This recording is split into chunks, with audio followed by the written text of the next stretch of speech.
तो इसमें हम यूरेटर दिखा रहे हैं, ये किडनी है, ये इसमें यूरेटर है, इस पॉइंट पे ये यूरेटर जा रहा है। और मैम ने बताया था ये जो मैंने स्काई ब्लू लाइन है इधर मैंने पेंसिल रखी है, इस पेंसिल के पीछे बिल्कुल इस पेंसिल के पीछे हमारे पास क्या चीज़ है, सैक्रो इलियक जॉइंट है। ये जो आ रही है एयोर्टा है, अब ये जहाँ पेन में एंड हो रहा है, इसके बाद ये आ रही हमारे पास कॉमन इलियक आर्टरी, ठीक है, कॉमन इलियक आर्टरी।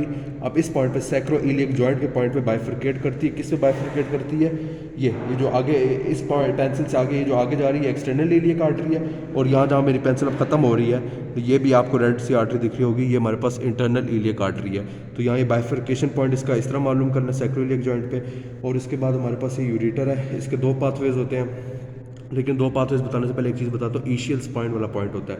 ईशियल स्पाइन वाला पॉइंट अगर आपने पकड़ना है तो उसको ऐसे पकड़ना है, इसको थोड़ा सा क्लियर दिख रहा है, अच्छा। तो ये जहाँ मेरी पेंसिल ख़त्म हो रही है इधर हमारे पास ये ईशियल स्पाइन वाला पॉइंट है, ठीक है ना, ये जहाँ मेरी पेंसिल ख़त्म हो रही है ये ठीक है ना।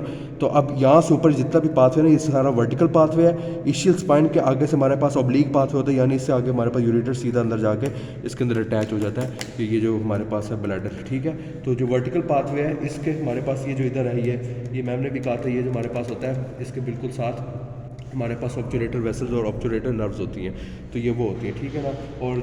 और इसके आगे जो मेन पॉइंट, तो और इसमें कुछ नहीं हमें दिख रहा, बस यूरेटर ही है, इसका वर्टिकल पाथवे, इसके दो पॉइंट्स थे और ये इसकी बाइफिकेशन वाले पॉइंट्स थे, ये सारा था मेन।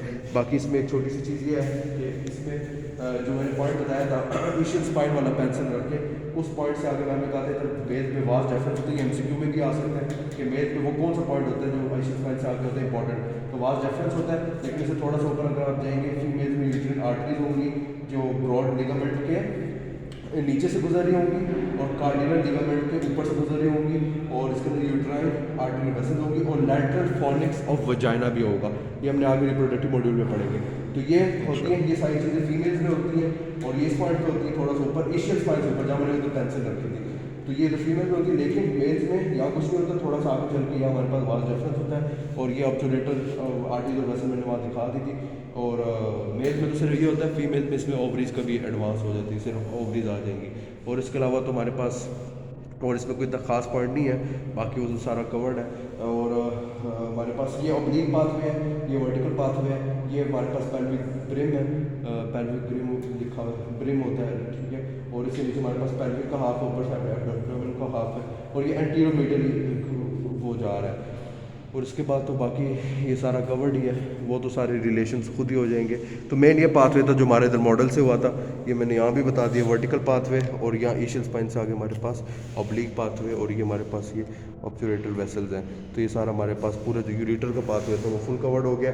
और दूसरा पॉइंट, इसकी जो पेन जो रेफर्ड होती है अकॉर्डिंग टू स्नेल, अगर हमारे पास स्मूथ मसल्स में मसल आए, इनके अंदर स्मूथ मसल्स के अंदर कॉन्ट्रैक्शन में मसल आए, तो हमारे पास 3 जगह पे पेन होती है, फ्लैंक, लॉइन और ग्रॉइन में होती है।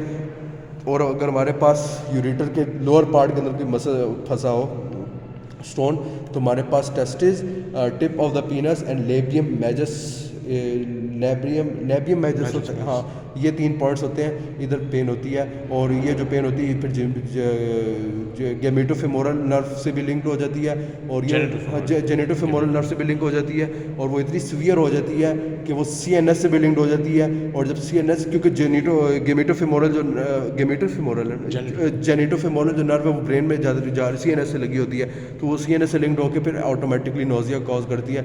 और हमारे एलोज में भी पेशेंट को नोजिया हुआ था, जिससे हमें पता लग गया था उसकी जेनेटोफेमोरल नर्व में मसला है, और वो हमें सिर्फ नोजिया होने से उसको पता लग गया था, क्योंकि नोजिया जो चीज़ होती है वो आपकी ब्रेन से लिंक्ड होता है। तो इसलिए हमें पता लग गया जो उसकी पेन किस तरह ब्रेन से लिंक्ड है, और वो किस तरह जेनेटोफेमोरल है, और वो किस तरह हमारे पास वो है स्टोन का फंसा। और लास्ट पॉइंट कि ये जो सॉस मेजर मसल है, ठीक है, एक्सरे में मैम ने बताया था, मैं ये सॉस मेजर मसल नहीं देखता, सॉस मेजर मसल के ऊपर यूरेटर चल रहा होता है। एक्सरे में हमें ये 3 चीज़ें हैं, यूरेटर, सॉस मेजर मसल, और इसके पीछे लेबियम वर्टिब्रा के ट्रांसवर्स प्रोसेसेस है।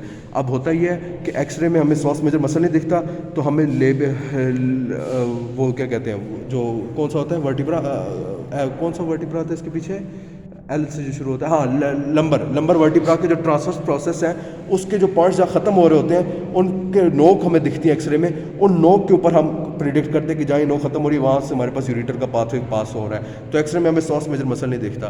तो यही पॉइंट उन्होंने बुक में भी बताया था कि सॉस मेजर मसल जो होता है वो transverse process of the lumbar vertebra ureter के दरमियान में एक शीट होती है जो एक्सरे में शो नहीं होती, और एक्सरे में फिर हम किस तरह यूरेटर का पाथवे पता करते हैं वो भी हमने बता दिया था। तो इसमें पूरा जो पाथवे था कवर्ड हो गया था।